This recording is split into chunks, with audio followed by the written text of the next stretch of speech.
Cause fuck, man, some of the shit that you know how I know you're gay. Like some of those shits are so funny. Cause you like dude. it when I put my in your. Well, that's what. Why'd you censor yourself? What he meant to say was, you know how I know you're gay? When you stick your dick in my ass.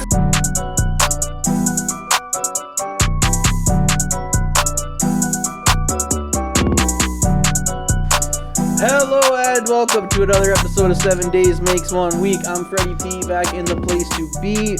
Beside me to my right is Big Dan Z, Big Doinks only.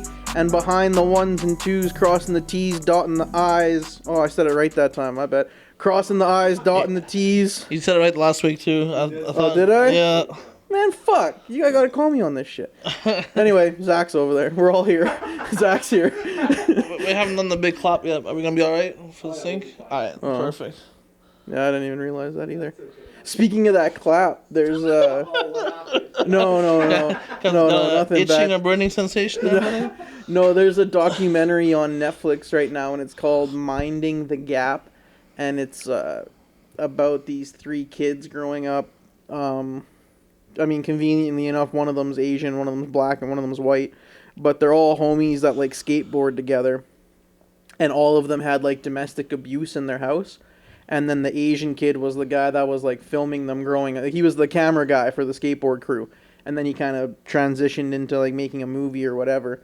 But like the white kid, his family was kind of broken, but then he has this relationship with a girl and it's broken. And then the black kid's coming from like a broken home, but his dad died with him not on good terms, and he had to like make amends with his family. And then you find out the main Asian kid's mom was getting abused and whatnot. And at one point, he's interviewing his mom, and he gets the mom to do that clap, and it's like,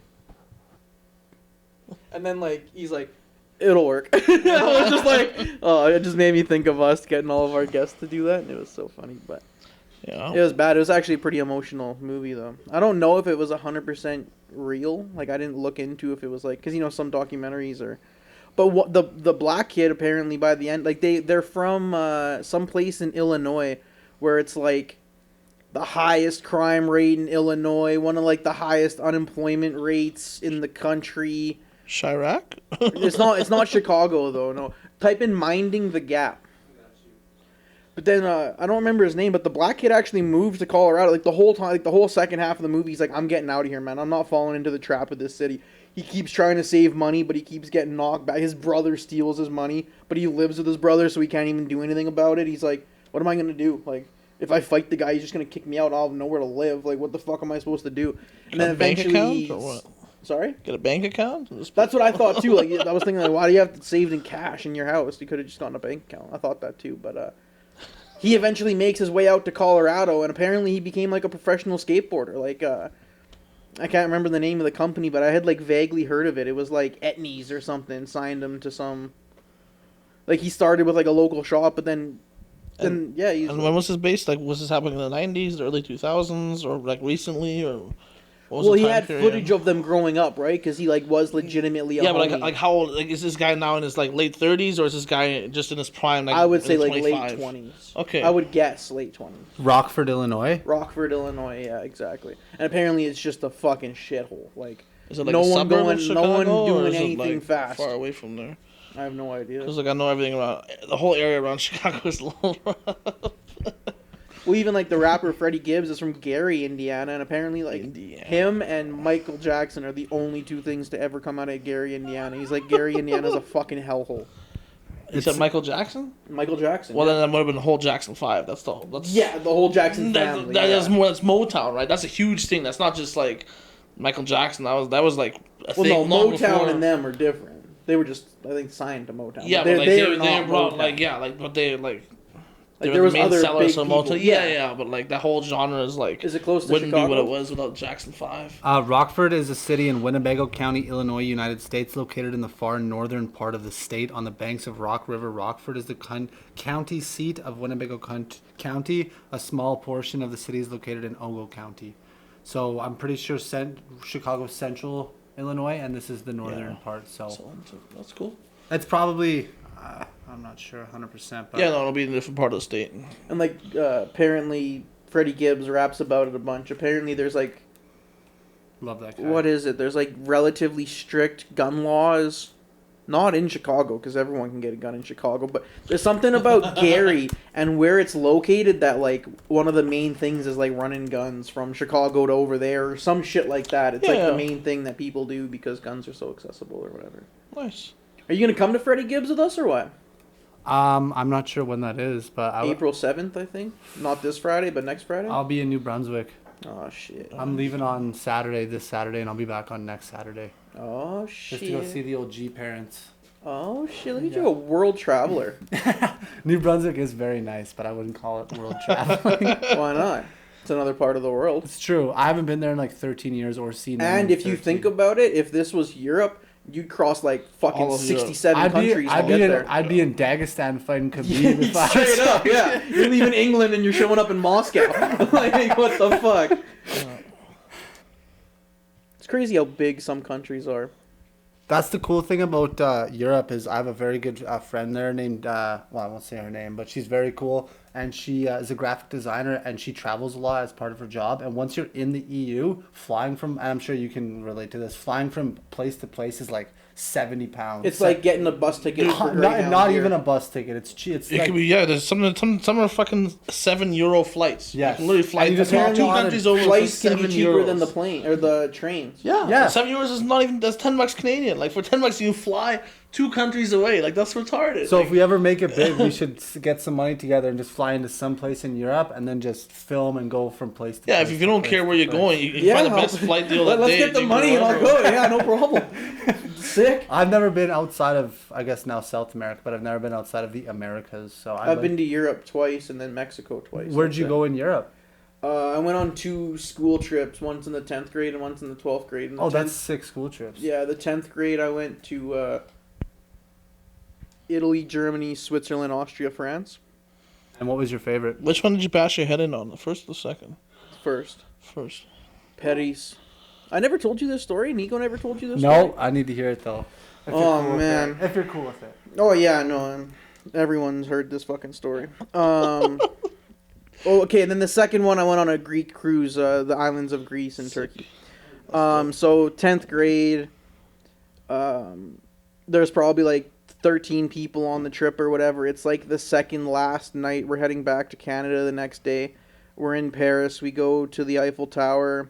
I have a cousin that's like 6 weeks younger than me, and she's pretty much like my younger sister. I always looked out for her. We went to the same junior high and high school and shit like that, and she had a crush on this boy, and we're at the top of the Eiffel Tower, and the fucking light show's going, and this boy asked her to be boyfriend and girlfriend. Like, this is only high school, right? Boyfriend and girlfriend. And she said, yeah, and everything's fucking perfect, and leave it to me to fuck it all up. But one of my buddies, Sasha, he's actually a really good guy. Shout out Sasha.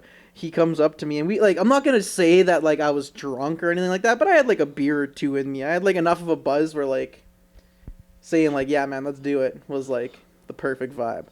And then he's like, all right, man, we're going to race down this. Because eventually, I guess, him and the 2 other guys that did it, we're going to race up the stairs. And then one of them was like, fuck that, man. It's a lot of fucking stairs, dog. And they were like, yeah, all right, fuck it, we'll go down. So if you can picture the Eiffel Tower, there's, like, the 4 legs.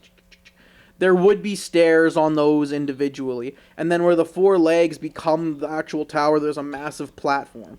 And then there's more stairs to another platform where there's an elevator that takes you to the top. So we got down to the first platform from the elevator.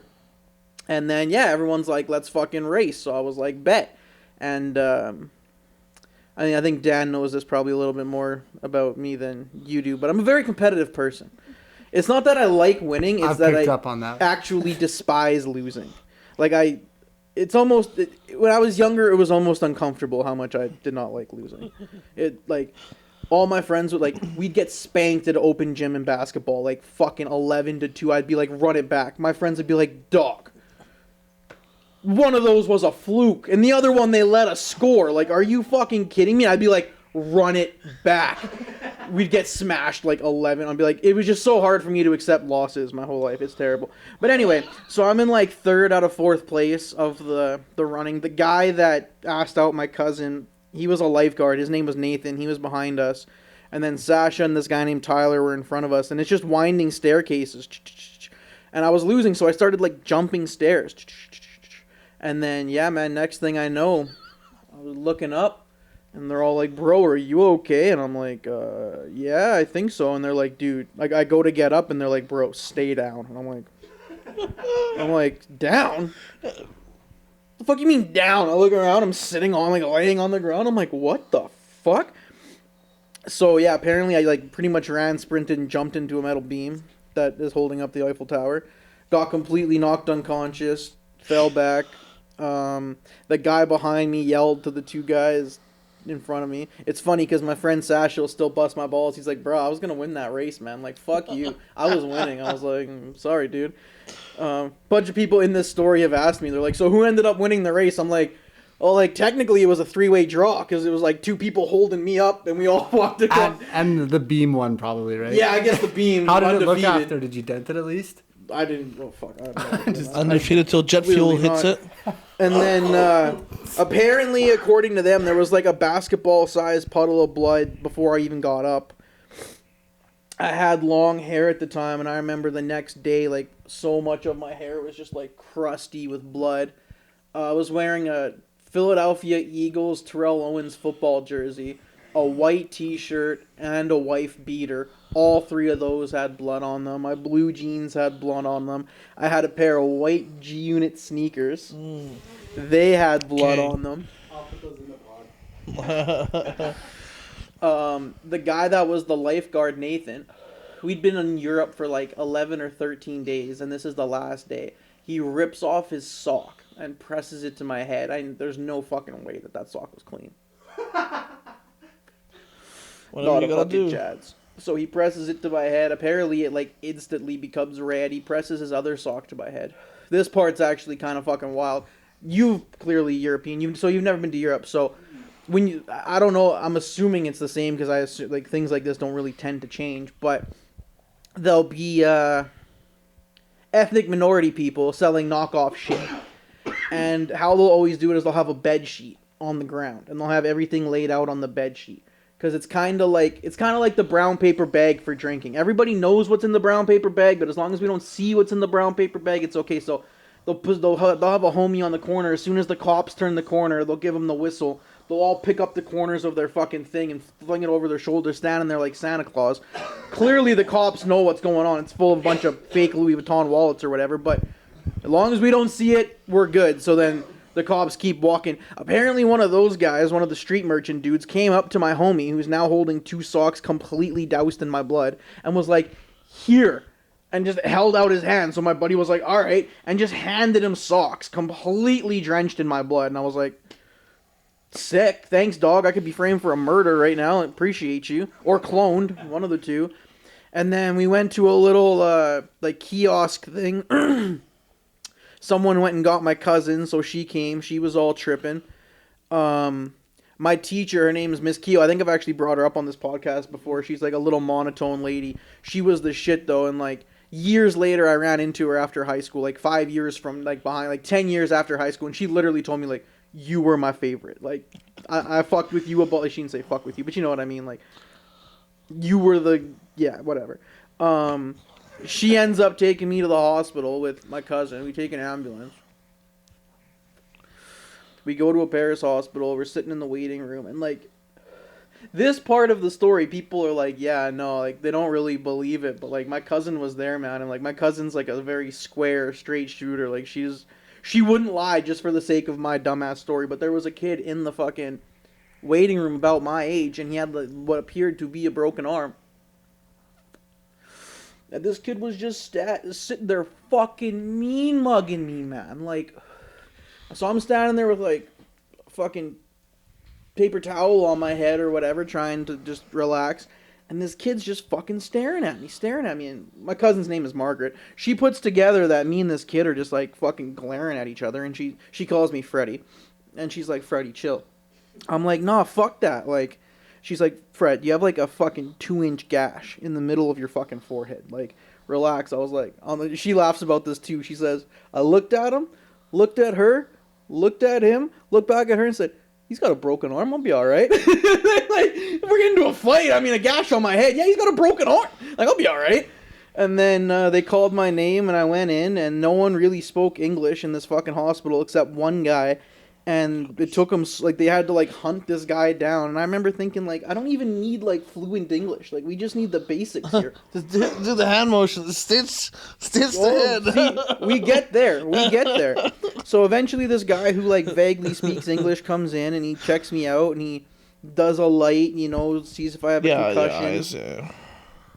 Asks me a few questions. But the thing about those questions are like, the guy asked me what my birthday was, and I said my birthday, but like, he doesn't know if I'm fucking lying. What if I was like September 12th, 2020? I think those are maybe 2020, but since you got this is just I have no idea what happened, but just from my perspective, I think those are just to test your cognitive function. Just how quickly you just because you had a yeah. head injury too, like he Yeah. just wants to see if you're lucid, if you can answer questions correctly. Like what if he said, "What's your birthday?" You're like, "Purple 4." Yeah. You know what I mean? Then he's But like, what if I don't even say the right date? Like my birthday is November 22nd. No, What if I was well- like August 15th? Wasn't your cousin with you still? Wasn't someone still Not with you? in the room. My teacher might have been in the room with me, but my cousin. But they had your info somehow, right? They They sent you a bill, right? So they must have been able to pull something off of you. The bill took like 6 to 8 months.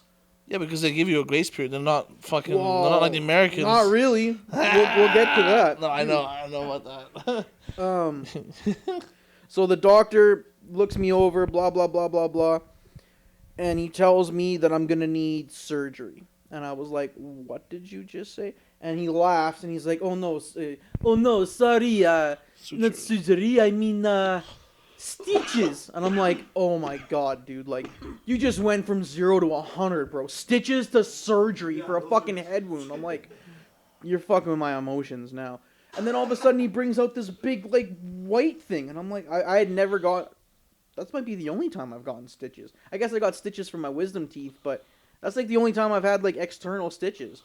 And he brings out this big white thing, and I'm like, what the fuck is that? And he's like, oh, no, sorry, we're not going to do stitches. We're going to do a... staples. Staple. And I was like, It's a stapler. all right. It's quicker. Quicker, yeah. This motherfucker didn't give me any painkillers, didn't numb it, didn't anything. Straight up, bad. He looked me right in the face. He said, 5. All right, you're going to give me 5. I got this. I completely let my guard down. Boom! Hits me with a 6th one. I was like, fuck!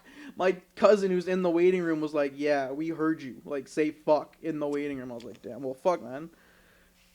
Fucking asshole. He set me up. And then he gave me, he gave me 3 Tylenol 4s, told me to take one every 8 hours, took 2 right in front of him, looked right at me, and he said, have fun. Like, all right, bro, bet. Left, went to the waiting room. My teacher and my cousin are there. I'm like, all right, let's get out of here. We leave. We get a cab back to like the hotel or whatever. Funny how word travels, right? Remember the game Banana Phone? This is the perfect example of how Banana Phone is a 100% real thing. Is that the same as telephone? Yeah. Yeah, I've never heard banana. Yeah. I've never heard it called banana phone. That's hilarious. Yeah, I don't to know me. why. We always call it Banana Phone. Fair enough. Anyways. So, this kid named Ryan, who's actually, whatever. In high school, I thought, me and him had a couple of run-ins in high school. He got on, I'm good on that. He got on MSN Instant Messenger. You guys remember that shit? Yes, sir. And then I was dating a girl named Shannon at the time. And she didn't come on the trip. She was back in Canada. So he messages Shannon, attempts to tell Shannon what happened. Shannon messages my older brother, attempts to tell my older brother what happened. My older brother phones my parents, attempts to tell my parents what happened. By the time the story gets to my parents, it's Fred fell off the Eiffel Tower.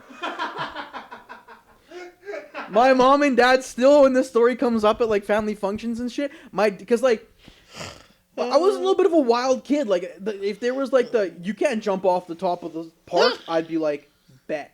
And then go do it. You know what I mean? And my dad knew that I was kind of like the adrenaline and like to do shit like that. So my dad was like, oh no. And my mom was kind of like, okay, hold on. What? Like, fell off the Eiffel Tower? And then apparently, by the time we got back to the hotel, it'd been like 2 or 3 hours of them like in peril. my teacher phoned them and was like, "Yeah, no, okay, he didn't fall off of any. Well, I guess he fell off a set of stairs. Tech, not really, but she told them, and then I eventually talked to them, and I told them I was okay and whatever, and then." To be honest, it didn't even actually hurt that bad because I got knocked out. The staples hurt a little bit. Well, yeah, no, that hurt, but I think I was still in some sort of like Shock.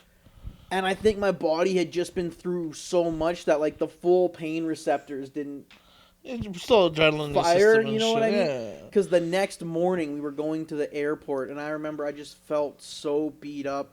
I had my head on the scar is right here on my forehead, and I had my head on the window because the glass felt so It's cold cold, and yeah. nice. Cut it horizontally, not vertically. Horizontally, right on my hairline. Full So I-beam going across, right? Like, as soon as I Yeah, get, probably as soon as could've- I start to go bald, you'll see this nice, probably like that big scar right on my hairline. Is that in your future? Yeah, I think so. Well, your I think hairline's still kind of there. Yeah, I think if I'm balding anything, it's coming from the back a little bit. But anyway, the bus was going on an off ramp, and the pavement wasn't level, so it was like boom, boom, and I went boom, and like a head butted the window. Fuck me, that hurt. That hurt so goddamn badly, and like I had to do, like I just did it. Like I remember I was just sitting there like, oh, and then my cousin was like, "Are you okay?" And I didn't even reply. I was just like fuck me. And then yeah, we get to the airport. It didn't set off the metal detector. I thought it might, but it was too little of amount.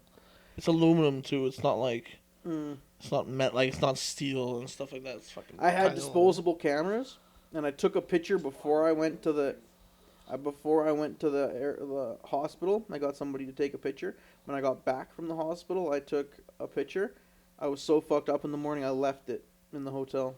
The disposable camera. One of my biggest regrets. I fucking hate that I left that there. I wanted to see those pictures so goddamn badly.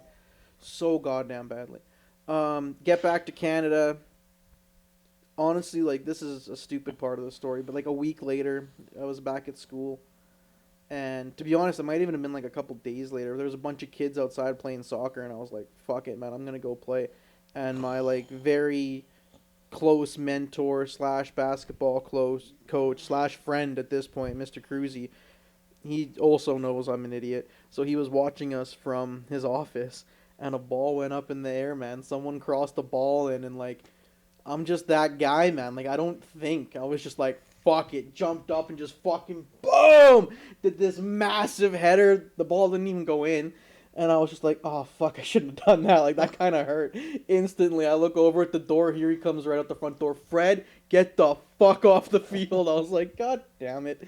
Wasn't allowed to play sports for like a week. And then, like, 6 months later, I get a letter in the mail, completely written in French. And at the bottom it says 66 or 68 euro. And I'm like, what the fuck? So I take that to my high school and I give it to my French teacher. He reads it and just like pretty much instantly starts bursting out laughing at me. And I'm like, what the fuck? And he was like, so when this happened to you, you just left the hospital? I was like, well, yeah. Like, what was I going to... I wasn't waiting around for a sucker. Like, this isn't like I'm out of here. Yeah, I'm not getting a fucking sticker and a Band-Aid. Like, I'm out of here. And he's like, well, no, the thing is not everywhere is like Canada, Fred. You didn't pay the bill. You ran out on your bill. I was like, oh shit. He's like, yeah, the healthcare ain't free everywhere. It's not like Canada where when you walk out, you walk out. I was like, oh shit. And he's like, according to this letter, they've been trying to reach you for 6 months, which was bullshit. They didn't try to reach me at all. The only letter I got was that one. And then, yeah, it said that, like, if I didn't pay my hospital bill, I'd, like, no longer be allowed in, like, the European Union or France or whatever. I'd be, like, arrested for charges. So we just sent the money over, and I'm good to go. Yep. And then a slightly shorter story. The second time in Greece, I was there with, like, I had, my first real girlfriend. We were, like, together for, like, 4 or 5 years, but we were dating at the time. And... when you went on your cruise, was like the first thing that they did, the captain gets everybody together and be like, okay, if shit hit the fan, this is what you're supposed to do? Like the captain's meeting or whatever? That's exactly what happened. But we just got split up into groups from A to W because there's X amount of people on the ship. And then we all had to go to different areas. And then they told us, this is what happens. Don't be in the stairwells. The Coast Guard will be on. The National Guard will be on. So yeah, see, I don't know any of that because they were like, everyone come meet over here. I was like, hold on. So everybody in the boat gonna be in that room over there? Everyone's like, yeah. I was like, I've never had sex on a boat. My girlfriend at the time was like, that's funny. I've never had sex on a boat either. So we exited stage left conveniently and, went over there, did whatever. I remember we walked into the banquet hall or whatever, right to hear the captain being like, all right, that's it. Like, you're 100% informed now. You're good to go. And I remember thinking in my head, like, sick. I got to miss all that boring shit. I didn't have to sit through it. Honest to God, man, you could probably even Google it. 1 month later, the exact same cruise on the exact same trip hit a rock, went down, and one man and one woman died. Yeah, I was gonna say, I was like, there'd be a plane crash and Fed would be the only one to die. What year would this have been around? Instructions in the beginning. That would be Was this in Italy? 2006, 2007? Was it in Italy or around Italy? No. Mediterranean. You said Greece? Mediterranean. Yeah. There's a big cruise ship bullshit. But no, yeah, you'd be the one guy to just like die because he didn't watch the safety instructions somewhere. Somehow. Not anymore. Now that I'm older, I read the instructions and shit. When I was younger, fuck yeah. Fucking guy. You would have been the meme, the fucking Darwin Award meme. I mean, I always figured it out. That was the thing, is I never really. Nah, you got bit off lucky, more than I motherfucker. You never got put in the like, oh, the ship's sinking or oh, the plane's going down 'Kay. situation. If the cruise ship did hit a rock, do I really need to be in that meeting? Follow everyone else and do what everyone else was doing. I'll be all right. So funny thing about that is when we went into the meetings, they're like, if you look over the side of the ship, you'll see all the safety vessels. So we see them; they look very cool. But there's the capacity on the ship, which we were at, was like 4,300 people, including the crew, I believe. And there was like 16, 17 ships on the one side of the boat. I'm like, this math is not adding up. For real, though. No, they have to have enough to hold everybody. I understand that, but it's like either we're all going to be sucking each other's asses on these ships. Do you ever see white, like, they look like little white barrels, essentially? Those are all inflatable boats. Like, there's so many more boats than the hard boats. The nice boats are for the women and children, and then we're all going to get stuck in those fucking... three peasants. Hold on to the side like Jack, motherfucker. Fucking don't let go. Even though there's way enough room on that fucking board. Door or whatever the fuck it was. I'm not sure if this is the ship you're talking about, but there was one that sunk in April of 2007 from hitting a volcanic reef, and it was in Greece. That could have been. So if the timeline is... I graduated in 06, so yeah, that would have been about... And then one man and one woman died? It doesn't say that on here. They're just talking about... Oh, yeah, leaving 2 French passengers missing and presumed dead. And there's... This is it. When you fucking somewhere. That's why you would have got lost. You guys ever watch Jackass? You guys ever watch Jackass, the one with the big red rocket, and then the first time... 3D? Was that 3D, right? Yeah, I think it is 3D, yeah. And the thing shoots out the side, but Johnny Knoxville walks away, and he's like, and he doesn't even know he just dodged death. Well, he talks about it I after. feel like that sometimes from that. I'm just like, they actually raised the ship up out of the water. That's what this side tidbit of information, but that's what the article said. So like it's no longer at the bottom of the ocean. No, it's been raised up. Yeah, this because that article was written in 2017. But yeah, so your story checks out. You're lucky. Tell no lies, You're brother. lucky this time. Yeah, tell no lies. Tell me no stories. I'll tell you no lies. Classic.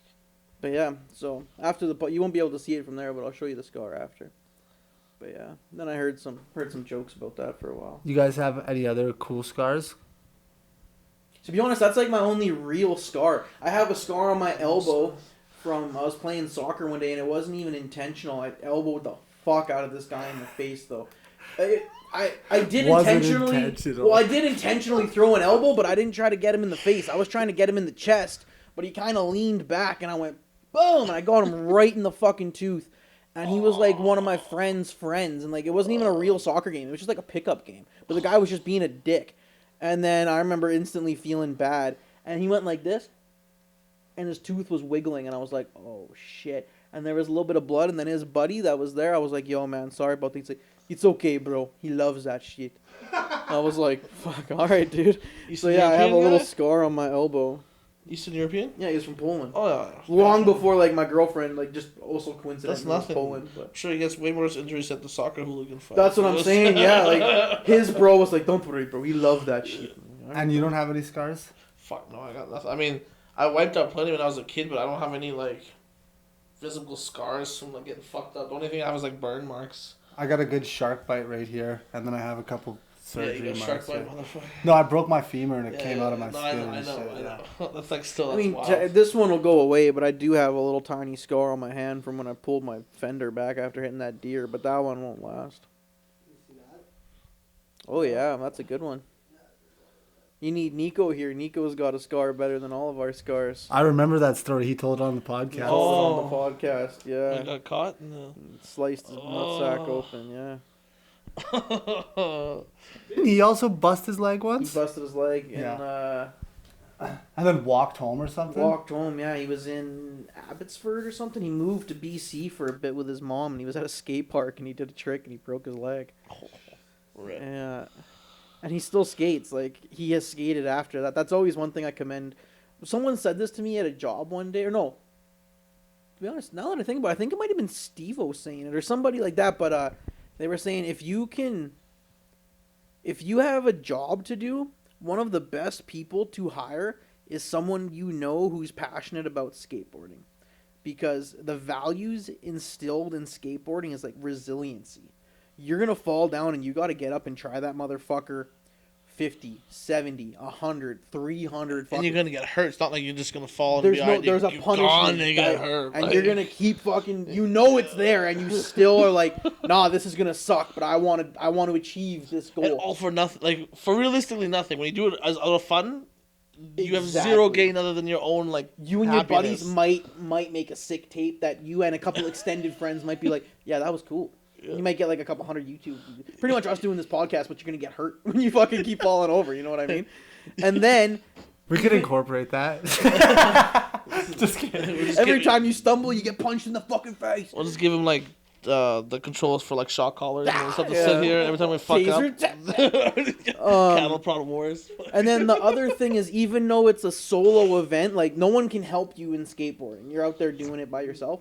But it's also very communal. Like, you guys, as soon as I say this, you'll know. Every time you see a skateboarder hit a trick, what's the first thing that happens? Everyone's like, oh yeah. good Everyone's job, standing man." there watching, goes, oh my god! And they all fucking throw their skateboards. It's like they just won the World Series. It's like that guy just hit a Grand Slam walk off. Even some random person walking by and catching that, they're Straight like, up, oh my god, that's the "Whoa." shit. But yeah, that's just two things that are like really dope for the skateboard culture. Is like your willpower and determination is gonna be high, and like you celebrate victories. Like, as even though it's a solo victory, you celebrate it as a team. Those are pretty good qualities to have. Like as, your an victory employee. is my victory type Yeah. thing. Yeah. Like, I didn't hit that kickflip fucking 3-set. You did, but for some reason I celebrate like I'm gonna get a championship ring. From And it. usually it motivates you to try harder to try to Yeah. replicate that. Like, now it's possible. Now someone's done it that you know, so now it's like, alright, now what do I have to do to get to that level? Yeah, it's attainable now. Yeah. Which is crazy, So those are like definitely like good values to have in people. Yeah, man. That's why he's Nico. If that's who you brought it up about. That's why he's been good at basically every job he's kind of been doing, right? He's so fucking funny, man. Like, I won't name names, but we have another friend that like kind of slacks sometimes. And the other day, Nico was just ranting to me, and he was just like, "Motherfuckers got to worry about this, worry about that, worry about fucking work." It's just so fucking funny how he talks about, worry about fucking work. And it's just like, And he's so angry about it for the Yeah. split second, and then he goes back and says, "Yeah, anyways." yeah. I tell him all the time, man. He reminds me of Joey Diaz. Like, when I'm driving in my car listening to Joey Diaz podcast, I'm just like, I swear to God, these guys are cut from at least like adjacent cloths, if not the same cloth. Yeah, He said Nico it- could fit in New York for sure. For sure. He said he's gonna come back, but just surprise us. I'm like, dude, we film at different times every week, so you might be showing He's up gonna show up at your house at 8 o'clock on a Thursday one day, like, yo, with his set it up, fucking- let's go. with his tea and everything. Just expecting to be let in. But My other no. favorite thing, I busted his balls about this. I was like giving him a hard time in front of our soccer team about it, because it's like minus 28 outside, and the guy's got a hoodie on like this, and I gave him a hard time about always being underdressed for the weather, and some of the soccer guys looked at me like, "What, are you giving him a hard time?" And he turned, he's like, "Nah, it's true. It'll be like minus 30, and I'm wearing a fucking hoodie." And the one guy's like, "What happens if your car breaks down?" And Nico's just like, You wait on the Good Samaritan. He's got and enough walk up, garbage come in his on. car to fucking keep "Start a warm. fire." Yeah, he does. But then the other funny thing is he'll underdress in the winter and then wear a Carhartt toque all summer.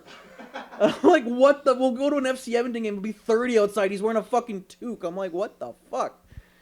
Fucking guy. Love him. It's my boy. You're my boy, Blue. You're my boy. Great movie. What does he sing? Dust in the Wind at the funeral for Blue. And I close my. I don't want to sing on the podcast.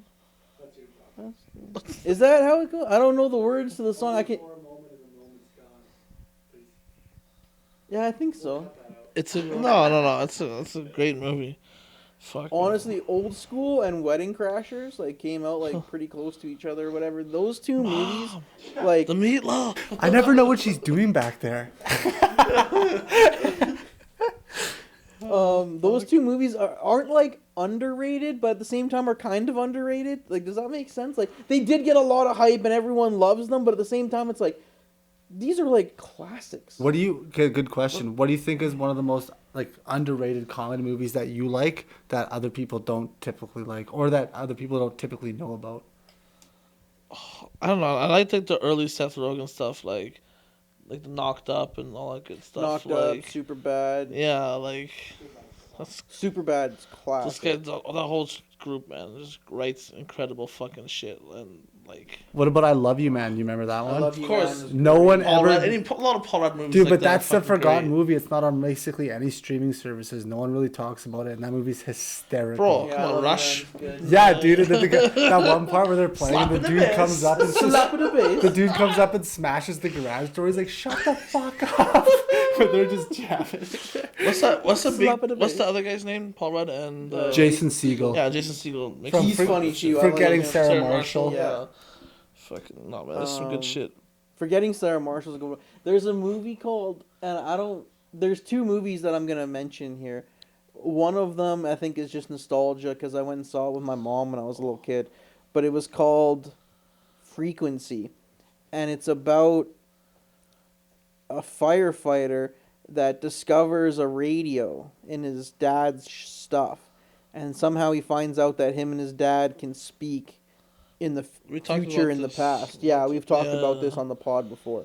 That was actually a pretty good movie, or maybe I was a little kid, so That was maybe with it's actually. Kevin Costner. I Or don't was even. that? Yeah, maybe he's the dad. Honestly, I don't even Yeah, I think remember, so. man. I was such a little kid. I don't even remember who any of the actors are. I just remember there's a really funny part at the end where the dad gets the actual son and his best friend to talk. He's like talking to himself in the future. Yeah. And he's like, "Is there anything you want to say to him?" And then the son's best friend, he's like, "Is there anything that I should know or whatever?" And he's like, "I just want you to remember one word." And he's like, "What is it?" He's like, "Yahoo." And then it goes to the future, and the guy's got a sick Benz. Because, like, in the movie, he's, like, bitching that he's, like, not making money or whatever. Yeah. He's got the sick Benz and the license plate, Yahoo. It's like he invested in Yahoo, right? Yeah. Well, back then, yeah, .com boom. You're very close with Kevin Costner, but who does everybody always? Kevin Bacon. No. Kevin Costner and this person always get confused for each other. I don't know what the guy's name would have been. Dennis Quaid. Ah, yeah. There you And go. then if you guys ever watch Brooklyn Nine-Nine, Captain Holt is also in it. Nice. Which one's Captain Holt? The gay black one. Don't cancel me for that. Not but Terry that's- Crews? That's who. Well, no, because he's the captain, the one that's always like, Bald, right? hello. Yeah. Yeah, okay. Jake monotone, Peralta. yeah. Big monotone, yeah. I didn't watch Brooklyn Nine-Nine, so, like, I didn't even know he was gay. When you said, like, the gay captain, I was like, that doesn't help me at all. Like, I was like, okay. I don't know anything about any of the characters, so I was like, all right. Another So great. Frequency was a good movie. Sorry, then the second one's called Mr. Brooks. It's got Dane Cook in it, even though it's like a serious role, and it's about Dane. There's a fuck. Did you Google that? Who's the main actor that's not Dane Cook? Is that one Kevin Costner? Kevin Costner. I was gonna say, I think it might be Kevin Costner. I was like, for some reason now I have Kevin Full Costner circle, in my baby, head. full I was like, I think it might be Kevin Costner. But Kevin Costner is like a very, very, very successful businessman, but also like a low-key serial killer. And Dane Cook catches him and confronts him with the evidence. And he's like, well, what are you going to do? And then Dane Cook's like, I want to do it. I want to, like, kill someone with you. And that's, like, the whole premise of that movie. And for some reason, I always thought that was, like, a super I could never underrated see movie. Dane Cook in that type of. And the thing is, I didn't know he was a comedian. That was the first time I'd ever seen Dane Cook. So I just thought he was an actor that was like in this movie that I thought was kind of good. That's then all of a probably sudden I why- see him doing all this goofy stand up and shit, and I see him in Waiting as the chef, and I'm like, what the fuck? I was like, what the fuck's going on? It's like if you'd seen like That's probably why you like that movie so much more. If we were to watch it now, we would not be able to get the funny man out of our I head. wouldn't be able to get Yeah, Jim like Dane Cook out of my if you knew who Dane Cook was prior to that. It Yeah, would it have would've probably. fucking- It'd be like if you see Jim Carrey in like one of Jim Carrey's real roles, and then you go Yeah. back and watch The Mask. You're like, who the fuck is this guy? Yeah. Like, what the fuck? Or Ace Ventura's like talking with his ass. You're like, what the fuck? Oh, classic. You have some. No, I was just gonna say some more nice nostalgic movies that popped in my head. You know, like Dodgeball and like the 40-Year-Old Virgin and shit. 40-Year-Old Virgin, Bro, man. like- That movie is so fucking walk funny, in the- man. The Global Gym or whatever the fuck it's called. Like The Global Jim Purple Cobra. Yeah. And, like, when they walk in. and their names, remember they're in the Dodgeball. bar? Yeah, and, yeah, and the yeah. names are like, this is Blaze, this is Laser, and this is Blazer. That's a very good movie, man. Yeah. And then, Dodgeball's like good. even what's it called? Freaking Blue Steel, like Zoolander. Man, there's so Gasoline many. fight. Yeah. No, the gasoline fight was a dance. They were all happy, spraying each other down, and then it fucking lit on fire. Cause who? Why don't you guys do your best Blue Steels into the camera right now? Wait, you can't turn left, right? Like you gotta. Oh yeah, you got Yeah. it right. Yeah. Okay. Oh, what was I just gonna say? Have you guys ever seen the outtakes from? Oh fuck, I don't know which one it is. Step Brothers? No, it's Seth Rogen, Paul Rudd, and they keep saying, "You know how I know you're gay?"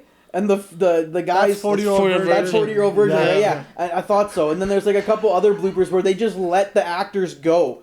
Steve Carell, Seth Rogen, Paul Rudd, they were just like, yeah, just That's go. something the We director should- does. They shoot everything by the script, and then And they they, do a just bunch go. of If yeah. you Yeah. guys want, after the episode, we can do a reaction to that blooper reel. Because fuck, man, If some you of the have shit 10 that minutes. you know how I know you're gay. Like some of those shits are so Because funny. you like dude. it when I put my in your... Well, that's what. Why'd you censor yourself? What he meant to say was, you know how I know you're gay? When you stick your dick in my ass. And then he's like, you know, no, you're gay because you framed an Asia poster. And you know who had a framed Asia poster growing up? My dad. Seriously, can't make that up. It was Framed heat- Asia? It was just like- the continent of Asia? No, the heat of the moment, the band Asia. It was Oh, the I don't- heat of the moment. It's a dragon coming out of the water, Oh and my it's God, very that's so Dave. yeah, dude. That's so fucking Dave. I'll show you the picture after. Just ripping on his bike, bullet flowing, playing that as loud as he could, crushing Alternating darts, that breaking hearts. Alternate between that and Toto. It's just go back. I'm just joking. He doesn't like Toto either.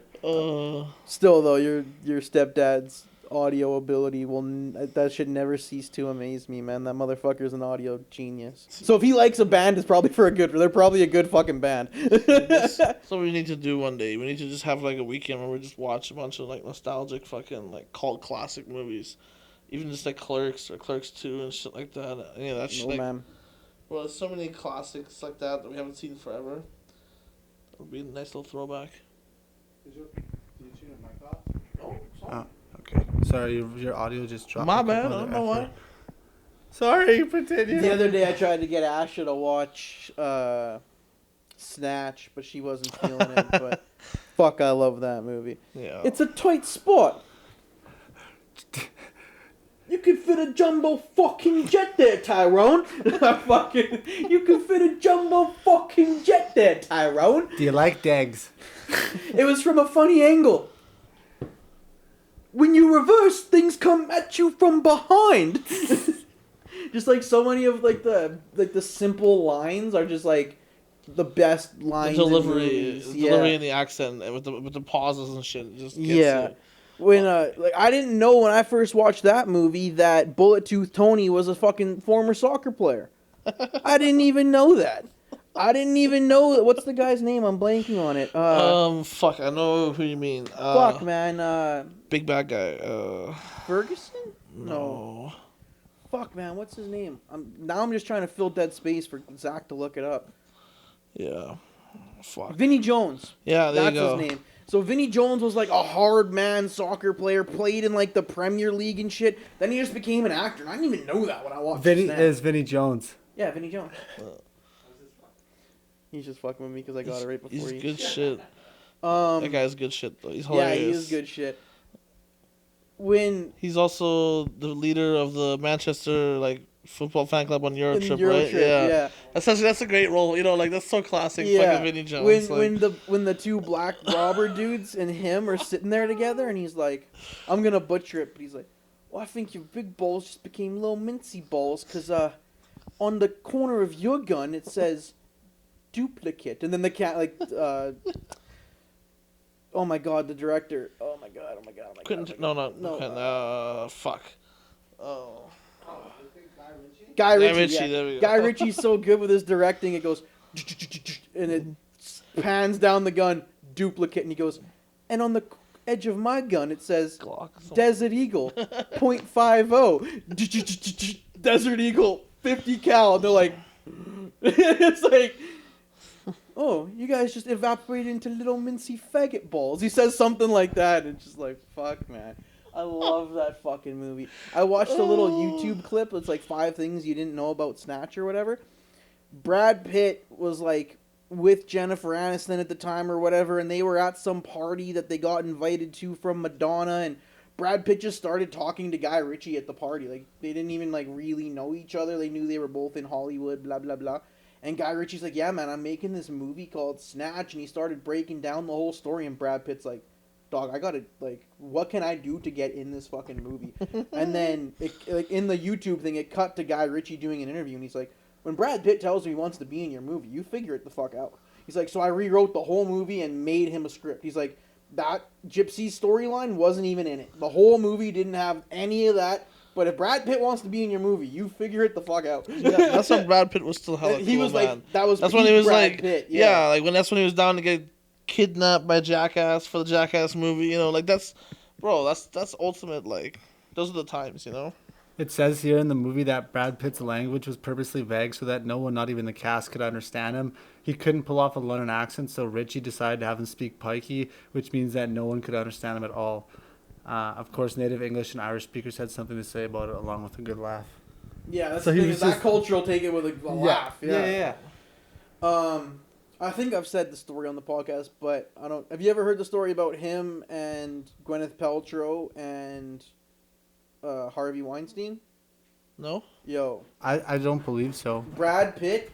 I don't give a fuck what Brad Pitt does. That guy is one of my favorite actors forever and a day, simply because of this. It came out through the ether, and I did some like vague research, and I think he spoke about it somewhere. I can't remember this, but Gwyneth Paltrow was propositioned from Harvey Weinstein. You want an Oscar or Emmy or whatever the fuck? Oscars for movies? Yeah. An Oscar, Oscars, yeah. You want an Oscar, do this role, but you gotta suck my dick, blah, blah, blah, blah, blah. Typical Harvey Weinstein shit. Yeah, I'll blackball you in Hollywood. She was either dating Brad Pitt at the time, or they had just broken up but were still homies. He went up to Harvey Weinstein on a red carpet and said, I don't give a fuck if I ever work in Hollywood again. You talk to Gwyneth like that again, I will fucking kill you. Bet that. Good. Like, he looked up, I don't give a fuck if I get blackballed. Talk to her like that again, and I will fucking kill you. On the red carpet. Like, Well, gangster. Yeah, Like, that's the I way fuck to with do Brad it. Pitt from that. Like, that's real shit. I don't give a fuck if I throw away my whole goddamn... Then, if you look into it, Brad Pitt has his own production company. Started in the mid-90s. I genuinely think he went and started his own production company in case he got blackballed. why not, right? Like that's how you create safety. Especially at that point, you made so much money. You may as well. You're Well, creating I'm not even 100% future wealth. sure if he was, like, full Brad Pitt yet. Just type in Brad Pitt confronts Weinstein or something like that. But like still, like that's you don't need to. Once you've like been up there, like you can get investors. Like it's Hollywood, right? Like I'm sure there was enough people that, because from what everyone says, it wasn't a secret. So I'm sure there would have been a big enough thing in Hollywood that if he he could have. was if he was able to be on the red carpet with Harvey Weinstein, he was big enough to fucking. And it could have become. It could have been. Remember Civil War, like the Marvel movie? Everyone had to get with Captain America or Yeah, Iron Man. He yeah. could have made his team to go against. You know what I 100%, mean? Yeah, well, especially if he can expose them. Like if Yeah. another male actor, like if a male in Hollywood exposes somebody, it's different than when all these women, That's especially true. back in the '90s. That's You know, true. it would have had way more pull, especially being fucking Brad Pitt, like the new What'd you hot find? shot. Yeah, the gist of it was that he felt he had to act on pure instinct because of how he was raised, and his line was, "If you ever make her feel uncomfortable again, I'll kill you." When was So- that? That was in 1995 Broadway opening of Hamlet. Broadway. Which would have been a sixth live performance. to see. 95 though, like that's before Fight That's Club. bef- That's that's before Seven. That's not like that's not the. I mean, it's a red carpet event. That so might it's not be Broadway. before Seven actually. Seven would have been. Which can we appreciate how fucking insane Seven is? What's in the box? Dude, you got Kevin. What's in the box? You also got Kevin Spacey, who's obviously a pervert now, but at the time he probably was as well. But he was cool at the time in that Yeah. movie. And then you got Morgan Freeman. Morgan Freeman, yeah. Damn, dude. And you got Gwyneth Paltrow. I was gonna say, and you got Gwyneth. Dude, yeah. that's an She's the all-star lead. cast. She's the. Honestly, I think Fight that Club was movie's 99, so you're 99, right. yeah. That movie's fucking fantastic, man. Seven's such a. You've seen Seven? No, What? Oh, man. I know the clip. What's in the box? But do you know what's in the box? No, I don't know. Oh, don't tell him. You man, do. I'm not even You gonna need tell to you, watch yeah. the movie. To be honest, Dan's not a movie guy. We might as well. Well, just it's tell him. not that I'm not a movie Well, guy. no, I just don't you- have fucking time. You to can't. go back. You can't tell him because it's not. You can't just. I'm not gonna Well, tell all him the people the end. watching this, you don't want to tell them, you know. I'm not gonna tell you. So It the just has premise to- of Seven is that Seven Deadly Sins, right? Brad Pitt's a rookie cop. It's his first case in this new town that he moved to. Morgan Freeman, it's his last case. They get put together. Nice. They get assigned to a serial killer, who's Kevin Spacey, who is killing people in the names of the seven. I'm not even ruining it that it's Kevin Spacey. He turns himself in the movie. Like, yeah, it's not even. This is all within like minutes of the first. And then all of his deaths are revolving around the seven deadly sins. Like he literally like sews a guy's asshole shut and makes him eat himself to death or whatever. That's like the first death in the movie. Wu-Tang. Gluttony or Wu-Tang, whatever. yeah, the gluttony, exactly. Yeah, but legit though, if you're gonna pick a movie to fall asleep to, even though it's kind of dark to fall asleep to, but check out Seven, bro. It's a fantastic fucking movie, man. It's a great fucking movie. All those actors were at their best. Well, not that they haven't had better performances, but they were all firing on all cylinders in that Best Morgan Freeman role. movie. Yeah, Well, What? obviously you want to think of Shawshank. yeah, it has to be Shawshank. Beast, you gotta chill. No, whenever he plays God and Bruce Almighty. Have you guys ever seen the movie? Fuck, it's called like The Last Dance, or it's got Michael Douglas, Robert De Niro, Morgan Freeman, and one other guy. It's pretty much The Hangover, but they're like 80. Oh, it's the bucket list or some shit like that. Are they doing the bucket list items? No, that's a different movie. This is The Bucket different with List. Morgan Freeman, right? That one's Morgan Freeman And and one of the other old timer classics. another old guy. Yeah, but no, this one it's literally like The Hangover. Like one of them's getting married, so they're going to. Oh yeah, Vegas. yeah, I've seen it in Vegas. Yeah. You said it was Morgan Freeman, Robert De Niro, I think and I watched Michael it on- Douglas. I think I watched it on a plane, to be honest. That's why I don't remember much about it. 'Cause Last Vegas. Last Vegas, yeah. I said Last Dance. I knew there's that movie is that's actually kind of an underrated comedy. There's one point where Turtle from Entourage is in it, and they trick him into thinking they're like a mob, like they're all mob bosses from the Midwest, and then one guy's like a super nerdy accountant, and they're all like, "That's like Robert De Niro." They're like, "That's the muscle. That's Bobby Bones because he breaks bones," and then they like look at him, and he's like, "I'm Eddie." Or I'm Eddie the chef because I cook the books. Like Josh and I used to say that to each other all the time. I cook the books. You guys both work in the car industry. One of my favorite movies of all time is, I wouldn't say of all time, but underrated that no one knows about is it's called The Goods. And it's with Jeremy Piven.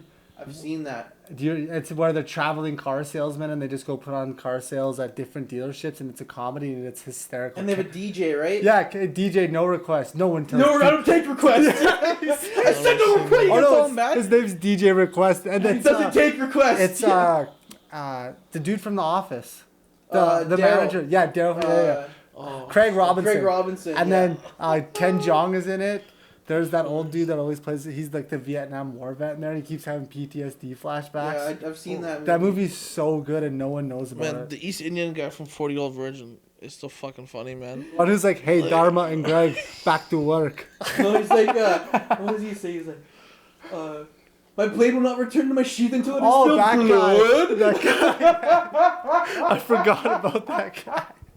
My blade will not return to its sheath until it is filled blood. And then he's like, Fuck, man, I died laughing at and he's that. like, but you still got my ship, right? He's like, yeah. Yeah.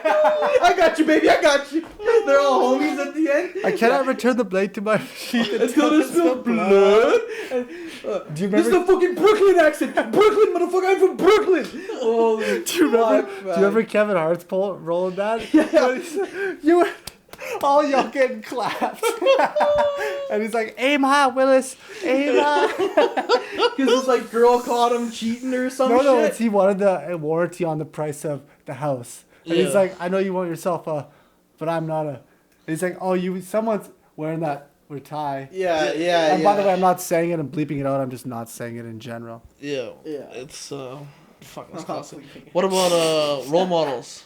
Role Models is a decent movie. Which one? Role models. Paul Rudd Role and models, Mike, the Like, dude from Sean William Scott. and Fogel. Fogel, yeah. yeah, well, Fogel And that little the black kid, the little black kid's hilarious. Adventures of the Booby Watcher. And You the don't think I one- saw that mountain range over there? Fucking mountain range looking like titties? You don't think I saw that mountain range at 3 o'clock? He's like, the little kid's like, that's like, the black kid's reactive acting is so good, man. That kid is fucking hilarious. And I haven't heard tell of him since, to be honest. I just remember I saw him in a couple roles, but I'm not even sure anything since. But he was familiar back then. I remember I'd seen him. The one somewhere. dude in there that's he's in Brooklyn Nine-Nine too. The actor's name is, and he's in Superbad. He's the dude that gets his ass kicked at the party. At the party, yeah, like the nerdy, weird. Yeah, white and he's guy, yeah. in Role Models. He talks like the medieval guy. He's like, "By the great scourge of," and he keeps that shit always cracks me up so much. He's like, Ken and Jeong's Ken like Jeong a is the king king, at the yeah. Denny's, and Kiss Paul my Rudd's like, ring. "Fuck this." Yeah. I forgot Ken Jeong was in that movie. He's like, that's a good. Well, or movie, like the too. fucking the person that runs the whole program. Like you you know what he used to have for breakfast? Jane Lynch. Cocaine. No, Jane Lynch. No, Jamie Lee Curtis. Jane Lynch. Did you I don't say fucking know what her name is, bro. It's the girl, Jane Lynch. It's Bro, so look up there's- Jane Lynch on your phone. You know what I used to have for lunch? Cocaine. Where Jamie Lee Jane Curtis Lynch. is not. I think I'm correct, but Jay Lynch. Jane, Jane. like Jane's chicken strips, But yeah, man. You're right. and she's like, don't bullshit a bullshitter. You're right. It's Jane Lynch. Yeah. Hardcore lesbian in that movie. Fucking. I think also in real life, but I'm not 100% sure about that. I mean, you know. Role models. 40. Like an album- Oh man, album- 40-year-old. I just scrolled through a thing real quick. 40-year-old virgin. When they're, if you've ever worked in retail, the movies like Waiting or like 40-year-old virgin, where like if you've done that job, you're like, man, that motherfucker, like It's they nailed relatable. it. Like you hit it spot on. When Paul Rudd goes up to her, he's like, listen. If I come in and this George Michael's DVD is playing again tomorrow, I'm going to pull out a gun, shoot every single person in the store, and then put a bullet in my fucking brain. And she's just like, get back to work. It's like, Do you remember? I used to work, it's my first job ever, 13 or 14 years old, was selling shoes at Sport Check. They had a DVD that had about 6 songs and 6 commercials. It looped for 70 minutes. That's all you got was a 70-minute loop. When he made that joke, I laughed so fucking hard in the movie theater. I know I wasn't alone, because it's like, if you've ever worked in one of those places, it's like, yo, I'm promising you, if I come to work tomorrow and I hear this song, I'm going to kill everyone in here. And your boss just like, you're so silly, get back to work. It's like, no. Even the dealership when it used to be Sirius XM was like the top one, like the top yeah. 100 hits, and it's just like the same 6 They would fucking just play songs. hits one. Yeah, it's over like and it's over just like again, the yeah. top 10, and you're like, that's it, and you're like, oh my fucking god. If I hear "Call Me Ended. Maybe" one more goddamn time, I swear to God, I'm gonna lock the doors, fire up every vehicle in here, and we're all dying from carbon monoxide poisoning. Bet it. Yes, and everybody. Do you remember in 40-Year-Old Virgin when they hook him up with the transvestite? And he's telling him, he's like, that was a dude. He's like, that wasn't a dude, I swear to you. He's like, man, I'm telling you, her hands were as big as Andre the Giant's, and her Adam's apple was as big as her balls. Oh fuck. But anyways. Sorry, I'm just fixing my hair. You have to finish the dead space for a We second. gotta Do you watch some wanna- Harold and Kumar too. You know, Harold that's and Kumar. fucking fire, man. Do you guys want to do speaking of what we talked about earlier with Seth Rogen, Paul Rudd, and Jason Segel, do you want to do a fuck, marry, kill of those 3? Sure. So sorry, that's Paul Seth Rudd, Rogen. Seth Rogen, and who? Jason Segel. Fuck, marry, kill. Yeah. Gonna marry Paul Rudd Nice call. because he's funny and the best looking. I'm gonna. Man, this is gonna be bad. I'm gonna fuck Paul Rudd, marry Seth Rogen, and kill Jason Segel. See, that was literally man, that was my first The thought. Seth Rogen's laugh every day alone would make my life worth it. And that laugh after about 2 weeks, he's gonna be dead too. It's gonna be Jason Segel and I'd be like, dude, fuck all the way off, man. You're watching a movie, you're getting ready for bed. It's like, oh my god. No, I would just get high with that man 24/7. I mean, and yeah. enjoy I his think I'd laughter. want to fuck him because I just get super high and just have a fucking great night. We just smoke a bunch of weed, do some things we might regret. Basically, how they No, what open was up that movie knocked that I up recently- is how you. Oh fuck! There's a Jack Black movie that I watched recently, where he's arranging a high school reunion or something like that, and one of the people from his graduating class became famous, and he's been in like one commercial. Like he went to Hollywood, and he's like nothing, right? Like he's like one commercial, Not maybe even a in fart the in the wind background. in Hollywood, but Yeah. he goes back to Ohio and he's the man. The D train? Is that what it is? I don't know. Maybe, The head of a high school reunion committee tries to get the most popular guy in school to Yeah. attend their class. Okay. bro. Funny movie.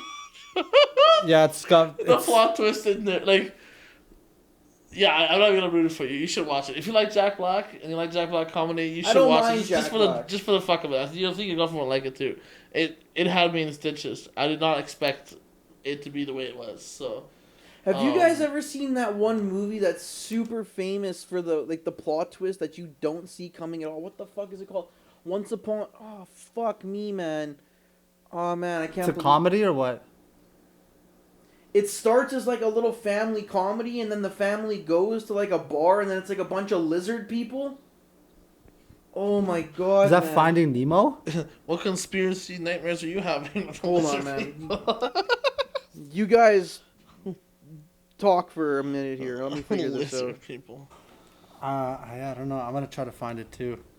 We Okay. can't both try to Well, find that's it. all good. I'll talk How, some can I bullshit. can I tell you guys about how Africa is splitting into two different continents? Yeah, it's gonna take forever though for that to actually fully split. But yeah, But isn't it cool?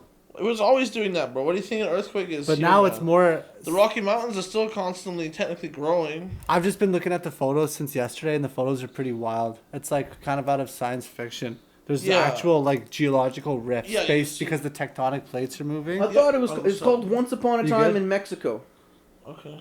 What the frick? Or- Is with an Antonio Banderas? Antonio Banderas, Salma Yeah, see, I was Hayek, right. Johnny I- Depp. Last time I heard of Antonio Banderas was like either Spy Kids or Zorro. Like I've not heard of that. Spy fucking Kids, kid man, that movie was ever, sick. bro. Like at least 15. Are you thinking of Tremors? No, it's not Tremor. Oh, because Tremors was badass. If you remember Tremors, No idea. Let me see. you don't remember Tremors, Dan? It was a movie where people were in the desert. I think Kevin Bacon was in the first one, I believe. And there's the giant earthworms that come up from underground. They're like this big, and they'll freaking snatch you up. Nah, that sounds like a. What Mario Kart track is that? Rainbow Road. No. Like this actual sandworm, where like these massive sandworms, like the shit comes out of the ground Oh and yeah, fucks you up. but that's non-lethal. This is actually lethal. No, I've never seen that one. Fuck, maybe this Reminds me isn't of what is that? Holes with fucking Oh, young with Shia Holes? LaBeouf. Yeah, Holes was sick, man. Did you ever read the book? The book Yeah, was- I did. No, that's one of the books I didn't have to read in high school, but I know that's a very common like high school assignment. I never book liked nowadays. Junior that. high, but yeah. Junior high, yeah. That's sorry. probably why Fred doesn't like onions now, right? Well, because they find the recipe for like the fucking jam or whatever. No, they find just a bunch of pickled onions, like jarred onions, and that's how they end up surviving because they're basically in a detention camp, and then they escape Well, yeah, using the the. desert, but was it pickled onions? I thought it It was like wasn't- a jam or something like that. No, it was or- onions. I'll check it out just to be sure. Maybe in the movie, like maybe one was the book version, one was the movie version. I could have sworn it was like a fucking sweet jam or jelly or something like that. I don't know. I'll have to look back and get back to it. I And then can't yeah, they fucking take the find it. recipe back to the when they get out, and then they fucking make that shit, right? If that came to you in a dream, you should just write that script right now because if you can't find it, maybe it's not real. No, I just Oh. can't remember any of What's the actors in it. But fuck? it's like the wildest plot twist of a movie you did not see coming, and it's not even like it's like a good plot twist. It's just so out of left field. You're like, what the fuck? Another good movie. This guy's it's probably like a Boston or a Brooklyn bar. The barkeeper is like associated with the mob, and he's got to take care Oh, of. Boondock Saints? No. No, Boondock Saints isn't. Oh yeah, I guess there is that bar. Yeah, The okay, yeah, barkeeper you're was right, like, why actually. don't you make like a tree and And fuck off? No. Fuck off! Yeah. No, this is with fucking like not Ed Hardy or something like this. Is with one of like the tough guys in the last Lock, Stock, and Two like, Smoking 10, 15 Barrels? years. No, Lock, Stock, and Two Smoking Barrels is about weed. Fuck. Shit, I watched this movie on a cruise ship. Who's it, Tom Hardy or Ed, or... Yeah, Something it's not like- Ed Hardy. something It'd be Tom Hardy. yeah, but something like Ed Hardy's the shitty clothing guy. yeah. Or Statham, is it? Or no? No, it wasn't. There's one Jason called Statham. Legend where I know that one, or he's playing for the other teams. There's one called The Drop. Maybe The Drop? That might be it, to be honest. Let me see.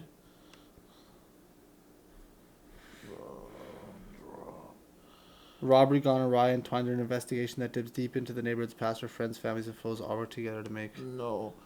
You guys talk about it. I don't know. It's not as easy, eh? When I just tell you guys to talk, it's not that easy to do with the drop of a hat. Just randomly start talking. Yeah, that's why that's not. That's why it sucks. Yeah. That's why I don't like. That's why You I don't don't like have when I do that. to. No, that's why I don't have to do that. That's why I'm over You here. have to though, because you have to talk when we're looking up shit. I was trying to look up shit Well, and talk at the same time, multitasking. tough. Okay. Start out here for that's a great movie actually. Hustle and Flow. Yeah. With Love that with Terrence Howard. yeah. What a storied life he's had, eh? Was I don't really know much about him besides being an actor. Pretty sure he got in trouble for beating up his wife at one point in life. Oh shit. For real. Let me see here. Before I start talking shit. Before Hustle and Flow, I didn't really know anything about him. He just kills it. He's a great actor. I did not like. Remember Iron Man 1? He was Tony Stark's, and then they changed. I like Don Cheadle, but I like Terrence Howard as that because he's got a little bit more moxie, I think. Yeah, Don Cheadle seems like No, it is The Drop. Yeah, you're a right. classy guy kind of. But at least I got Terrence the Howard's actor got a right. little grit to him. Which is why you like him in that role, right? Yeah, Because I they're a agree. contrast of each other. Tony Stark's like their character Proper, foils. yeah. Yeah. Greatest war movie of all time? I haven't really seen that many war movies, to be honest with you. So I'd have to say The Interview. No, just kidding. It's a great movie, but not quite a war movie. No. I don't know. Which was the question? Your Greatest favorite war movie Oh. or best series, war anything movie. like that. Well, the series we talked about this last week before Frederick got here was Band of Brothers. Is a great series. Yes. And then movie- That's where it came up. I was Yeah. like wondering. I was like. And then movies is obviously Saving Private Ryan's up there. Clearly. Yeah. Apocalypse Now. Even like Fury Road. Apocalypse Now, I've seen at Fury. least part of. You should watch the Redux. They recently, I think in the last 5 years, remastered it and added some time and some film and some color to it, and it looks breathtaking, and B, it's still such a sick movie. That's the one where the fucking drill sergeant's just going off at the beginning. No, that's right? Full Metal Jacket, Okay, that one I've seen. which is also an insanely good war movie. Where are you from, boy? Texas? Well, there's only two things in Texas: steers and queers. And I don't see any steers. Is that the one where That's right. the kid like shoots the fucking drill At the sergeant? very shoots end, himself? it's a Vietnam War, and it's about like PTSD and Yeah. psychological trauma and stuff. But you guys got to watch Apocalypse Now. It's got a very like a 17-year-old Lawrence Fishburne, Morpheus in it. It's got Robert Duvall. It's got Marlon Brando. It's Charlie Sheen? Martin Sheen. Martin Sheen? Or no, maybe it is Charlie Sheen. But it's based on a book. But it's It's crazy how- it's Yeah, not it's Charlie just Sheen old. because it's 1979. Yeah. It's, Oh, okay. So it's Then probably maybe his dad then. or yeah. it's maybe it's Michael. I don't know. But it's based on a book called The Heart Yo, of Darkness by He Joseph. could have been super young back then. He's got to be like 60 now. Well, he's got Tiger Blood. Tiger He's- Blood Unlimited. It's crazy how that guy became a joke, but before that, like He was the actually man. like the guy in Hollywood. Like he was a fucking very respected That's actor. a lot of people. Marlon Brando, like Robert that. Duvall, Martin Sheen, Martin Sheen, Lawrence okay, yeah, his Fishburne, dad. Dennis Hopper, Harrison Ford, Nice. and that's basically all we would know. But it's an insanely good movie. You guys should watch it. It's about 3 hours long though. Jesus Christ. That's about the psychological trauma of war. Holy fuck, Clearly, 740. best Yeah. war movie is clearly Tropic Thunder. Yeah, we can. Come on. Tropic Thunder, yeah. I'm good playing one. a guy dressed as another guy, playing another guy. Yeah. When he's trying to like touching all his guts, he's like, "What is this?" Fucking Anything else you guys want to intestines talk about? Nah, I think that's it. I had a would you rather, but it doesn't jive with the mood we've been having today, so I'll save it for Just next do time. it. Do it. Okay, fine. So would you rather? Hold on, I gotta read it again. Would you rather be? Hold on a sec here. Let me get my thoughts together. So would you rather be with a girl that is only desirable to you, nobody else wants her, but she's the most desirable to you, or would you rather be with a girl that is desirable to everybody else? The one just desirable to me, because then I'd be the perfect person that I want, and Yeah. I wouldn't have to fight nobody for her. The fighting thing doesn't really bother me, but, like, the thing that, out of that question that I'm focusing on is this is, like, finding the person that's everything you desire. I don't really give a fuck if other people desire what I have. If you know, if that person can take that girl from me, then, you know what I mean? She wasn't meant to be, like, But that's the foundation wasn't built right proper anyway. That was gonna, like, you know, that building wasn't gonna last anyway. If someone from the outside can just come take your spouse, but if I found the person that's everything that I desire and all those things, then that's like the perfect situation for me. Then yeah, I'm gonna take that, irregardless of outside influences. It's a very mature response. Old school Fred that wanted to win would have been like, "I'm taking the bitch everybody wants." well, that's why it's an interesting question, because some of desirability comes from other people wanting things too. Like, not to, I'll play the devil's advocate here. You go to the grocery store and the one piece of bread no one else wants, does that mean you're going to take it just because it's an attractive piece of bread to you? Or is the fact that nobody else wants it going to play a little bit of a part into it? And again, that's not me analogizing women to food or anything like that. I'm just trying to prove a point. No, and I understand what you're saying, but I, personally speaking, and I've never actually been in one of these situations, but, like, you know the things, there's, like, a story where it's, like, an experiment where they'll put, like, 8 people together in a room, and it'll be, like, which line is longer, and, like, the one on the left is clearly longer than the one on the right, but then the first time the guy says it, they're like, everyone will look at him like he's an idiot and he's wrong, and he'll be like, what the fuck? And then he'll start lying. By the time it goes around, he'll just start, he knows the one on the left is shorter, but everyone ahead of him is saying left, so he just says left. Like, I don't think I would do that. Like, I think I'd be that dumbass being like, are you all fucking stupid? Like, do you not have eyes? It's clearly, like, I don't think I would just, so if bread is a weird example. Let's say it was a car. I think I want this exact vehicle with these exact specs, with this exact color, with this exact everything. And I go to a car lot, and this is, like, clearly a fucking fantasy world. But I go there, and the guy's like, yo, man, we have one car left. Like, you might as well not even shop here. And I was like, oh, let me take a look at it. And it's that exact vehicle. I don't give a fuck that they sold all the other ones, and 100 people came to this lot and didn't want this car. That's the car that I wanted. Fuck all those other 100 people. They wanted a blue fucking Mazda. I don't want a blue Mazda. I want this fucking red Ford Escape. So, you know what I mean? Think about how many times, like, cultures threw stuff away that wasn't valuable to them that other cultures would have fucking died for to get, you know? Like, the fucking, like, just look at the Incas and the Mayans. They had gold out the ass. They had gold everywhere. Like, when the Europeans came, they shared it with them because they were like, oh, yeah, gold, you know, it's just a thing. And then, look at that, Europeans came back and fucking... Well, no. It was like a gift. Like, they gave, like, you know, they gave it to them as a gift in the beginning as, like, a peace thing, right? And then, look, what did the Europeans do? Come back, kill the people that they didn't kill with their diseases that they brought, and then fucking mined all the gold for hundreds of years, a.k.a. the Spaniards doing their due diligence, the conquistadors. And that's an analogy of a relationship. Just kidding. It's like I sent it to you, I saw a meme. It's like Jimmy's in school or whatever, and the teacher's like, you have 5 dogs. Someone wants 2 of them. How many dogs do you still have left? Jimmy's like, 5. It's like, okay, you have 5 dogs. Somebody forcibly removes 2 of them. Now how many do you have? He's like, 5 And a and murder a dead charge. body. Yeah.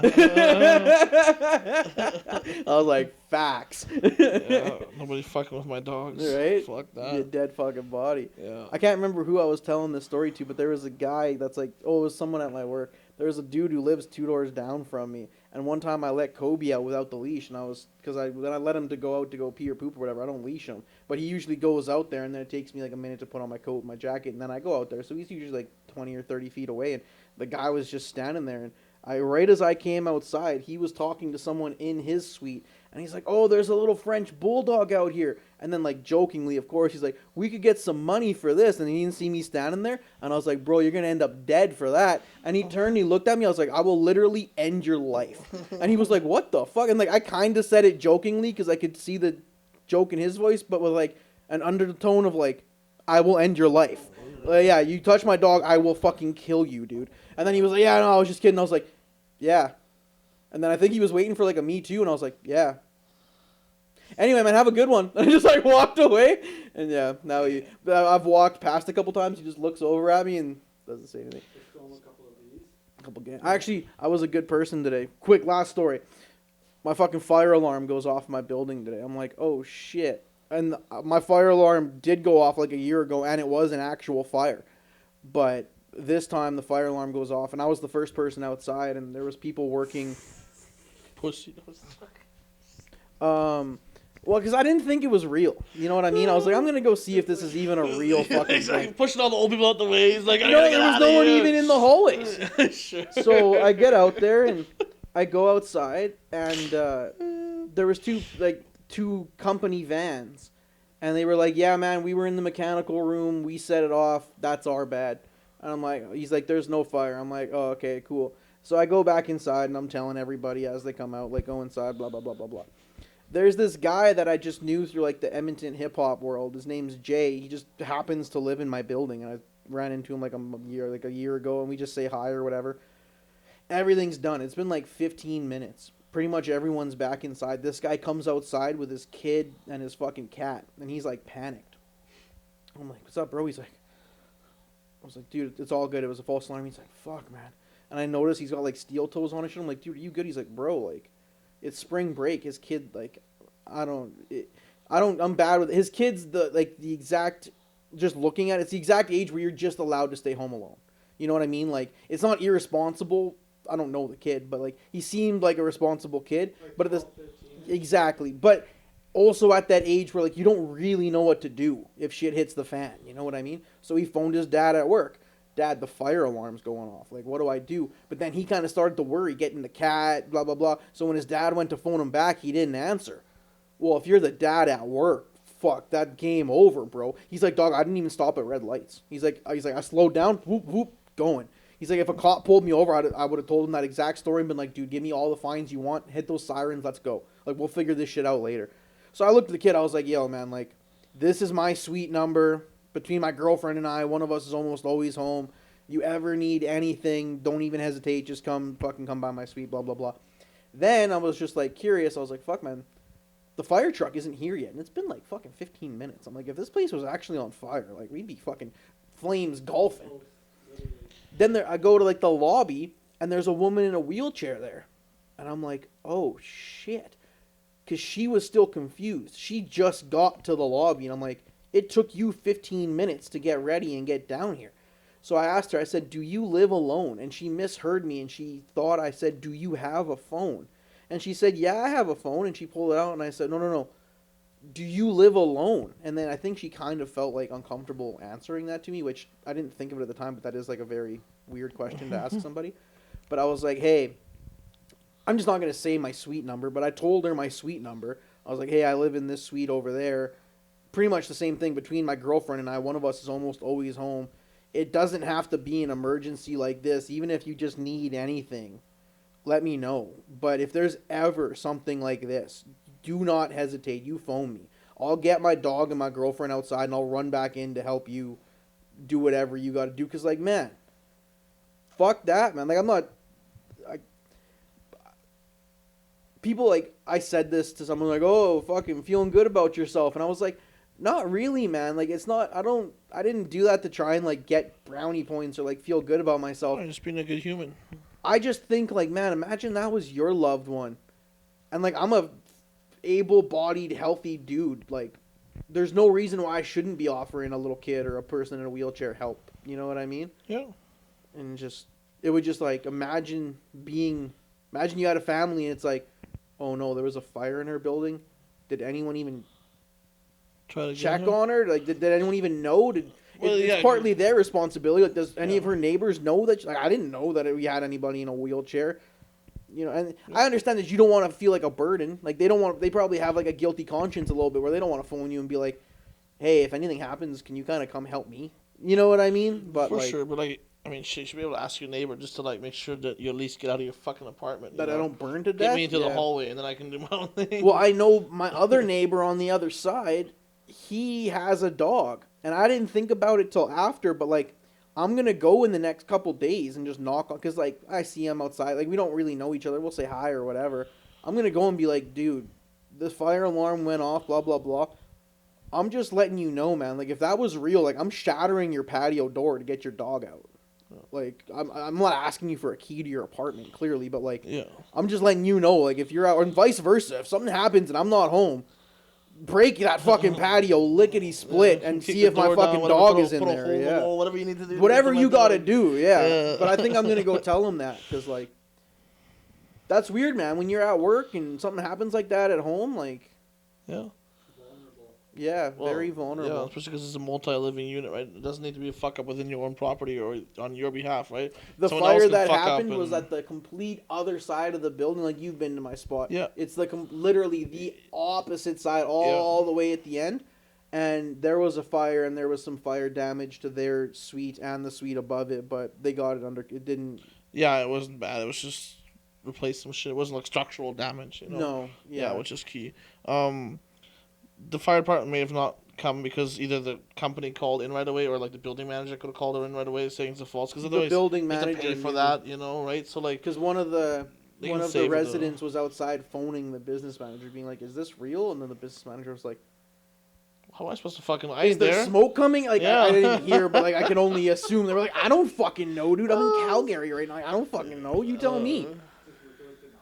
All right, yeah.